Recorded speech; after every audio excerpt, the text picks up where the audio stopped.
Today, my guest is Leander Howard, 2X founder, CMO of WriteSea, and a leader in the career services tech space. So thank you so much for joining us today. Thanks for having me. I really appreciate it. Yeah, of And course. always a pleasure meeting another brother of AK side. Oh yeah, that's I love AKSI. We could talk about that too forever. But So, first let's kind of jump into, give us some background and clarity on your business and maybe even yeah, jump to your personal and professional journey. yeah. So I'm Leander Howard II, co-founder and chief marketing officer of WriteSea. WriteSea is an all-in-one career services suite. We pride ourselves on pretty much encompassing the whole job search process within our platform. So students or job seekers could create a resume from scratch or upload an existing one. And we'll parse their resume and give them feedback on how to analyze or optimize their resume based on job descriptions, and their career goals. And then we also allow them to create LinkedIn profiles, simulate mock interviews, negotiate their salary benefits. They can track all of their jobs and also track all of their professional contacts within our platform. And then if like any, university leaders are listening to this episode, we do have like an admin dashboard that we allow like career services staff or anyone that's managing a group of job seekers. So it can be boot camps, cohorts, nonprofits, things of that nature. We allow them to track student outcomes. So they're able to see everything the student is creating on the user side inside their admin dashboard. So that way they can track, pretty much mitigate the risk of people graduating with a job with a degree and not a job in hand, which is now really what's driving accreditation and funding for universities and colleges nationwide. Yeah, nationwide and also worldwide and driving enrollment. But before all of that, I graduated from Georgia State University and with 2 degrees, one in marketing, one in finance. And that was in May of 2020. I was the president of AKSI Pi chapter at Georgia State. That was 2019 to 2020. And then I pledged fall 2018. While at Georgia State, I also interned at Wells Fargo as a consumer lending intern in Minneapolis, interned at Arthur Blanks Foundation at Mercedes Stadium. And then I started my career off at Adobe as a financial analyst in the Bay Area. And then right before I graduated, I started my first company into entrepreneurship, April of 2020, called Spark Your Resume, where it was an entry level to C-suite executive. Well, we helped entry level to C-suite executive career professionals land their dream job in 90 days or less. But we did everything from resumes, mock interviewing, reverse recruiting, cover letters, LinkedIn profile optimization. And I bootstrapped that company from like 0 to 500K in 2.5 years. And then co-founded WriteSea March of 2022, which I kind of explained briefly at the beginning, but we raised 2.5 million pre-seed in December of 2022, relocated to Tulsa, Oklahoma in February 2023, scaled the company from 0 to 1 million in 16 months with career services through job board partnerships. And now we recently pivoted to make more so focus on our all-in-one career services suite, which we actually acquired a company in Nigeria back in October 2023. 2 guys in Nigeria was an acqui-hire. So we acquired the company. The person that built it is now our product manager. And he's been working with us since October 2023. So he's about to almost hit 2 years. It's kind of crazy to think about. But yeah, pivoted to sell to higher education January 2024. And we'll probably have like 30 to 50 partners by the end of the year, depending on how things go with funding and things of that nature. But it's going pretty good so far. Mhm. Wow, that's an incredible story, and it sounds like it's just beginning too. It is just beginning. Yeah, it's very early. Yeah. I definitely want to talk about your time in college. So you said that you started your first business almost as you were graduating. What kind of sparked that interest in you? I know you were marketing and you were finance. Did you always kind of have an entrepreneurial like spirit, like a mindset? Like how was that for you? Yeah, crazy enough, no. I thought I was going to go corporate and work my way up the chain and be a C-suite executive at a Fortune 500 company. And then one of my good friends, Michael, we actually started a business together, but it just didn't work out. I was just putting more effort into the business than he was at the time. So I was like, I'm gonna run with this. But he was like, he's the one that spoke into me. He spoke life into me. Well, spoke entrepreneurship into me. Better yet. But yeah, so he was like, man, my mom needs your help. I'm 21, 22 years old. It's like, what is your mom how can I help your mom achieve her career goals? Like, that's crazy. Because I'm telling you, like, people need your services. People need your help. You're doing it for students. I promise you can do it for early career, mid-career, and even executive. So I'm like, all right, well, maybe I'll give it a shot. Like, I'm never going to turn down an opportunity or at least not try, right? So start doing my research, like, what is an LLC? Are there any resume writing businesses out here? Yeah. Lo and behold, there was 1,000 resume writers in the world.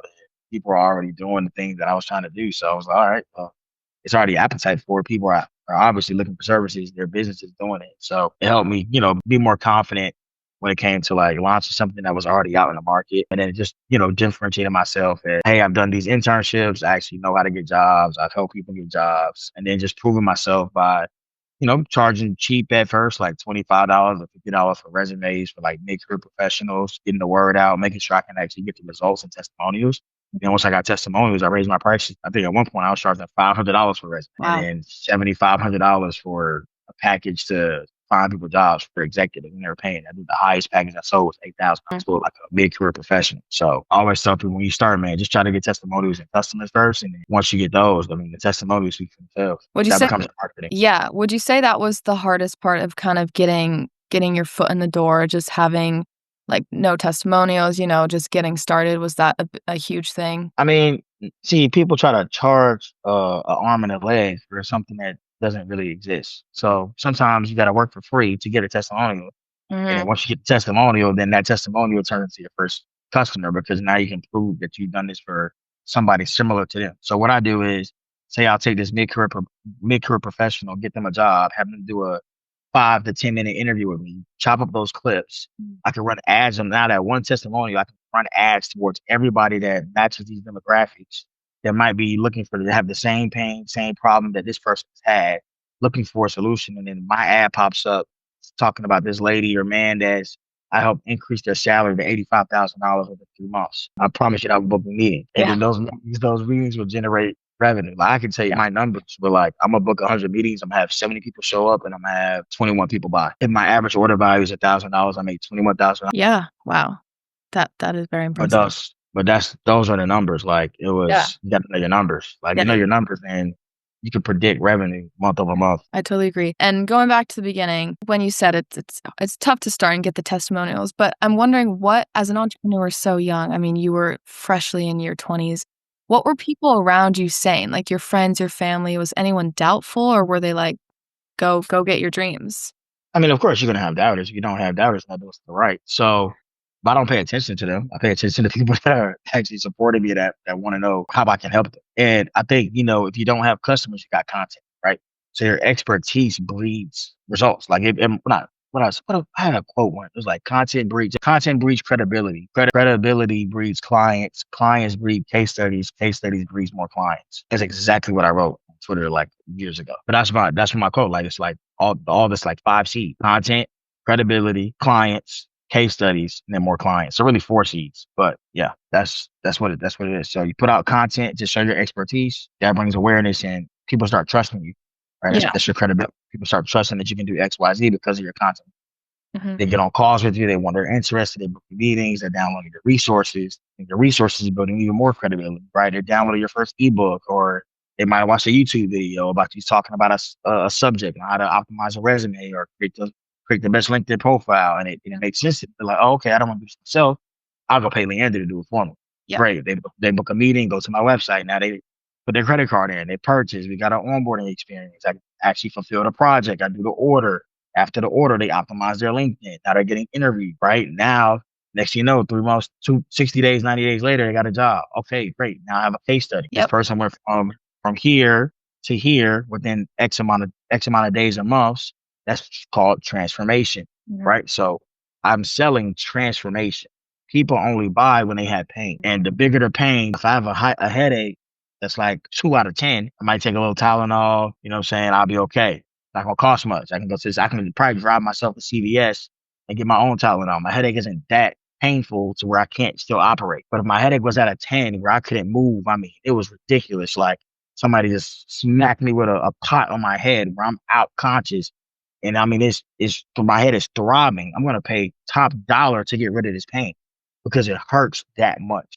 So I tell people to like look for bigger pains to then solve bigger problems, and you'll make bigger dollars. Hey, that is business strategy right there, I'd say. So, talking about your business, you are not, and your company, it's not just a plug and play. It's not just a give your resume, go find a job. You really work with your clients. Like you walk them through. You guys are like partners almost. So my first business, yes.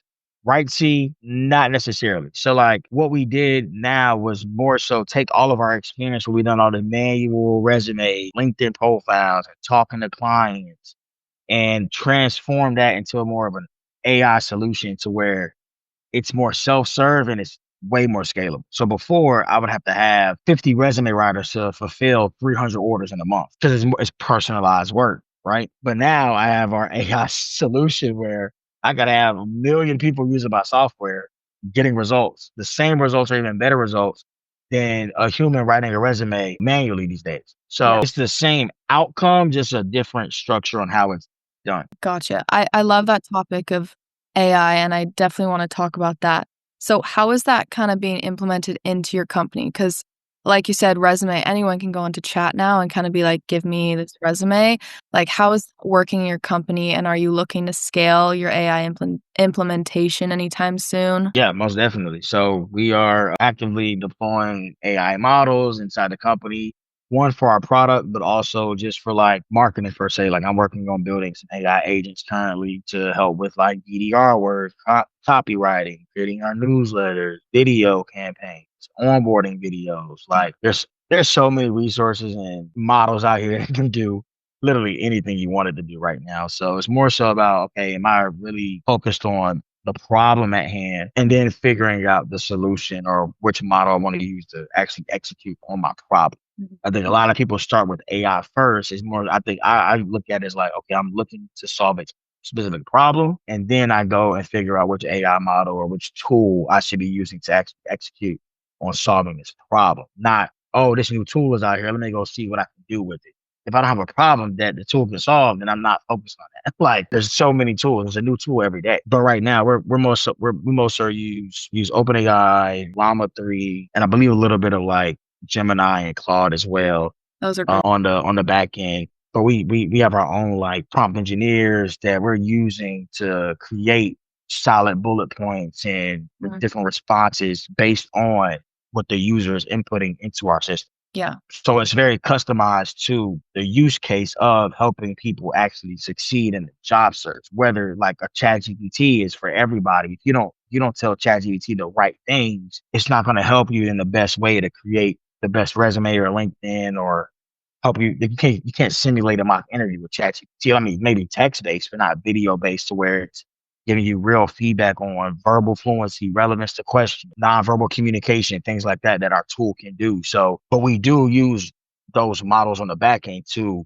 give you that feedback. But our user experience is is way better than ChatGPT for a Yeah. job search.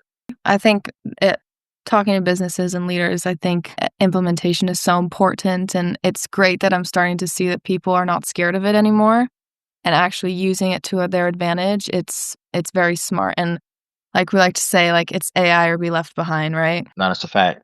Yeah. That's a fact. So why don't you just walk me through, like, a typical day? I know every day probably looks a little bit different, but what would you do day to Yep. So right now as like a CMO, more so like we do a lot of conferences. So I'm actually working on some conference strategy stuff right now, like working on, our return on investment, how much we're spending to go to conferences, what we're gaining for those conferences, how many deals have we closed from the conference, and analyze the different sponsorship packages, like what are we getting from these sponsorships, whether it might be a social media post, an email blast, whatever the case may be. Also, like talking to my team every day on Slack, like we're putting out one newsletter a week, one blog, and then social posts. Hope like on the company page, at least right now, like 3 to 5 times a week. We want to get into more video based interviews and more founder led content. So creating strategies around that, but then also more so business development. So like running email sequences to all of our attendees list or doing prospecting on a day-to-day basis. Like, are we finding new accounts that we can target? Who are the personas inside those accounts? What are their pain points? What are they posting online? Are there any intent signals that we can find? Have they visited our website? Have they joined our newsletter? Have they been to a conference that we've been to? Like, how can we relate to them, or do we have any connections to that specific individual that I might have a network with that can introduce me to that person? Like, and then running sequences, like different 5 to 6 email campaigns over the course of like 15 to 25 days. That list could just, range from 100 people to 1,500 people. Mhm. It just depends on how big the conference is, but generating meetings for the sales team. I have a BDR on my team that also does a lot of cold calling and prospecting. He's booking about 8 to 12 meetings a month with higher education leaders. And then like just executive strategy and then operations. So I do demos, onboarding calls with customers, making sure that they're able to use the product from an admin side. And also I just did a demo last week with like 14 students just about to use the product from a nonprofit about our solution. So that was an hour-long demo there. Investor relations, we just had an investor retreat in Atlanta last week with like 35 other founders and different like people to come speak to us that's, exited millions of dollars. And it's really all over the place, but I would say more so for like day-to-day marketing ops, building solutions, building systems, building processes, content strategy, founder-led strategy, and then business development. Like how are we prospecting, sourcing, keeping track of our leads, following up with contacts, building pipeline, and making sure the sales team's calendars are booked and busy, and then keeping up with the sales team, making sure they're following up with their leads, contacts are being sent out, these are being sent out. And I would say also like coming up with like competitor plans, like how we compete with our competitors and making sure that we're putting together like a whole like a personalized proposal for each individual college university that we're looking to partner with. So I got a couple of those I got to send out this week as well. So Yeah. that's top of mind. Yeah. So keeping yourself busy, I see. Absolutely. Very busy. Yeah. I mean, that's what it Yeah, takes, right? that's exactly what it takes. I have to put my hands in customer support if I have to, operations, looking over budgets and finances, Yep. investor stuff it's pretty busy. Well, I respect the grind. That's good stuff. Yeah. So is there any last words of wisdom? Anyone who's trying to break into the industry, entrepreneurship, anything like that? Words of wisdom. I mean, I have this quote. I was just on another podcast last week. I heard this from Myron Golden. I think this is my favorite quote right now. Like, do more, be more, have more. I feel like a lot of people think they do a lot, but they really don't until they talk to somebody that really does a lot. So surround yourself with people that do a lot. So you start doing a lot. Yeah. When you do more, you be more, you have more. So do more and you become more and then you start having more. Yep. I love that word. Thank you. Well, thank you again for joining us, and I had a great conversation. Thank you.